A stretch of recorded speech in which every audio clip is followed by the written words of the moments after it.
చంద్రబాబుతో deputy CM Pawan Kalyan భేటీ ముగిసింది. కీలక అంశాలపై ఇద్దరు నేతలు దాదాపు 2 గంటలకు పైగా చర్చించారు. ప్రధానంగా రాజ్యసభ అభ్యర్థుల ఎంపికపై నేతలు చర్చ కొనసాగించినట్టు తెలుస్తోంది. ఏపీ నుంచి 4 రాజ్యసభ స్థానాలు ఖాళీ కాబోతున్నాయి. ఇందులో ఒక స్థానం జనసేనకు కేటాయించే అవకాశం ఉంది. ఈ క్రమంలోనే రాజ్యసభలో ఖాళీ అవుతున్న స్థానాలపై చర్చలు జరిపినట్టు తెలుస్తోంది. సీఎం చంద్రబాబుతో డిప్యూటీ సీఎం పవన్ కళ్యాణ్ భేటీ ముగిసింది. తాజా అప్డేట్స్ అందించేందుకు మా ప్రతినిధి రవిచంద్ సిద్ధంగా ఉన్నారు. రవి, బలరాం, ముఖ్యమంత్రి చంద్రబాబుతో పవన్ కళ్యాణ్ భేటీ ముగిసింది. దాదాపు 10:45 సమయంలో ఆయన ఇక్కడికి రావడం జరిగింది. 1 గంట వరకు కూడా ఆయన చంద్రబాబుతో వివిధ అంశాలపై చర్చ జరిపారు. అనేక కీలక అంశాలు చర్చించినట్టు కూడా మనకి తెలుస్తుంది. ముఖ్యంగా పవన్ కళ్యాణ్ శాఖాపరమైన అంశాలు ప్రధానంగా చర్చించారు. ఏదైతే ఆయన శాఖకు సంబంధించి, ఏదైతే వాటర్ పంచాయతీరాజ్ శాఖకు సంబంధించి, గ్రామీణాభివృద్ధి శాఖకు సంబంధించి పలు కీలక అంశాలు అయితే ఇక్కడ చర్చించినట్టు తెలుస్తుంది. ముఖ్యంగా ఏదైతే గ్రామీణ ప్రాంతాల్లో చేపట్టాల్సిన వివిధ కార్యక్రమాలపై ఆయన చర్చించారు. జలజీవన్ మిషన్ కావచ్చు, రాష్ట్ర వ్యాప్తంగా మ్యూజిక్ ట్రైన్ల నిర్వహణ, రోడ్ల నిర్మాణం వంటి అంశాలపై కీలకంగా చర్చించడం జరిగింది. జలజీవన్ మిషన్ పురోగతికి సంబంధించి చర్చలు జరిపారు. వివిధ ప్రాంతాల్లో రోడ్ల అభివృద్ది నిధులకు సంబంధించి నియోజకవర్గాల వారీగా జరిగిన కేటాయింపులు, అంతే ఎమ్మెల్యేల వారీగా ఆయా నియోజకవర్గాలకి ఎంత కేటాయించారు, ఎమ్మెల్యేల నుంచి వచ్చిన రిక్వెస్టులకు సంబంధించి కూడా ఇక్కడ చర్చలు జరిపినట్టుంది. అయితే ఈ సమావేశానికి సంబంధించి కీలక అధికారులు, పంచాయతీరాజు సంబంధించిన కీలక అధికారులు కూడా ఇక్కడికి రావడం జరిగింది. వారితో కూడా చర్చలు జరిపారు. ముఖ్యంగా చాలా అంశాలు, రాజకీయపరమైన అంశాలు కీలకంగా చర్చ జరిగినట్టు తెలుస్తుంది. తాజా రాజకీయ పరిణామాల నేపథ్యంలో ఇక్కడ చర్చలు జరిగాయి. ఎందుకంటే ఈ మధ్యకాలంలో లడ్డూ వ్యవహారానికి సంబంధించి జాతీయ స్థాయిలో కొంత ఇబ్బందికరమైన పరిస్థితుల నేపథ్యంలో ఎవరైనా దోషులు, అసలైన దోషుల్ని వెలికి తీయాల్సిన అవసరం ఉందని చెప్పి అభిప్రాయపడ్డారు. ఇప్పటికే 3 పార్టీల నేతలు కలిసి గతంలో విలేకరుల సమావేశం ఏర్పాటు చేసి వాస్తవాలను వివరించే ప్రయత్నం చేశారు. అయినప్పటికీ కూడా వైసీపీ ఎదురుదాడి చేస్తున్న పరిస్థితి నేపథ్యంలో ఇటు పరిస్థితిలో కూడా వారిని కట్టడి చేయాల్సిన అవసరం ఉంది. ప్రజలకి మరిన్ని వాస్తవాలు తెలియాలి. ఈ లడ్డూ కల్తీ, నెయ్యి వ్యవహారంలో అసలైన సూత్రధారిని బయటికి తీయాల్సిన అవసరం గురించి కూడా ఇక్కడ మాట్లాడుకోవడం జరిగింది. అదేవిధంగా రాబోయే రోజుల్లో రాజ్యసభ స్థానాలు ఖాళీ కాబోతున్నాయి.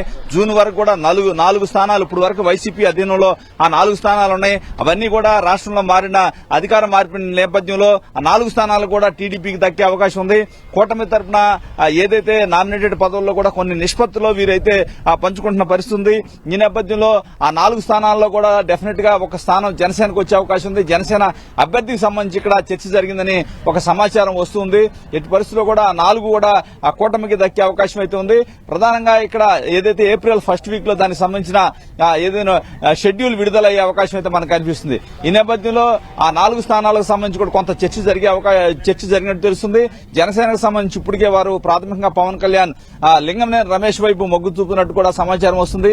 ఈ నేపథ్యంలో దానికి సంబంధించిన సమాచారాన్ని కూడా చంద్రబాబుకి ఆయన చేరవేసి ఉంటారని కూడా అనే ఒక చర్చ అయితే, ఒక ప్రచారం అయితే జరుగుతుంది. ఈ నేపథ్యంలో తెలుగుదేశం పార్టీ నుంచి ఎవరెవరికి కేటాయించాలనుకుంటుంది, కుల కాంబినేషన్ కూడా వీరు చర్చించుకుంటున్నారు. ఎందుకంటే కూటమి అయినప్పటికీ కూడా వీరు క్యాస్ట్ కాంబినేషన్ అయితే చూసుకునే పరిస్థితి కనిపిస్తుంది. బీజేపీ ఒక స్థానాన్ని కోరుతుందా లేదా అనేది క్లారిటీ రావాల్సి ఉంది. ఎందుకంటే ఆ పార్టీ హైకమాండ్ ఆఖరి నిమిషంలో తమ అభ్యర్థిని ఎవరైనా ప్రకటించే అవకాశం ఉంది ఆంధ్రప్రదేశ్ నుంచి. ఈ అంశాల గురించి చర్చించుకుంటున్నారు. అదేవిధంగా రాబోయే రోజుల్లో నామినేటెడ్ పదవులు, ఎందుకంటే ఇప్పుడు వరకు కూడా కూటమి అధికారంలోకి వచ్చాక నామినేటెడ్ పదవులు ఎవరి శక్తిని బట్టి, ఎందుకంటే ఏ పార్టీకి ఎన్ని ఇవ్వాలనేది ఒక క్లారిటీకి వచ్చారు. అవన్నీ కూడా ఇప్పుడు వరకు కూడా ఏవైతే ఒప్పందం చేసుకున్నారో అవన్నీ కూడా ఫిలప్ చేశారు. రాబోయే రోజుల్లో మరిన్ని నామినేటెడ్ పదవులు వస్తున్నాయి కాబట్టి వాటికి కూడా వీళ్ళని త్వరలో పార్టీల వారీగా ఇవ్వాలని కూడా వీరు చర్చించుకున్నారు. అదేవిధంగా చూసుకుంటే రాబోయే రోజుల్లో స్థానిక సంస్థల ఎన్నికలు ఆంధ్రప్రదేశ్ లో కీలకంగా మారబోతున్నాయి.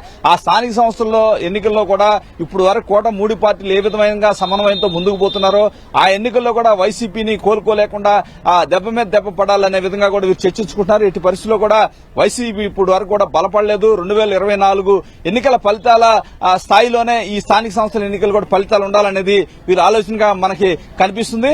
ఈ అన్ని అంశాలు కూడా కీలకంగా అయితే 2 గంటల పాటు కీలక సమావేశం అయితే జరిగిందని చెప్పొచ్చు. బలరాం, అంటే తాజా రాజకీయ పరిణామాలకు సంబంధించి కావచ్చు, మరోవైపు సంక్షేమ పథకాలు, ప్రజలకు అందుతున్న పరిపాలనకు సంబంధించి కావచ్చు, ఏమైనా చర్చకు వచ్చిందా? మరి ముఖ్యంగా ఈ మధ్య కాలంలో కల్తీపాల వ్యవహారం కావచ్చు, ఉత్తరాంధ్రలో డయేరియా సమస్యలు కావచ్చు, మొన్న వేట్లపాలెంలో ఈ బ్లాస్ట్ కావచ్చు, ఇటువంటి ఈ అంశాలకు సంబంధించి ఏమైనా చర్చకు వచ్చాయా?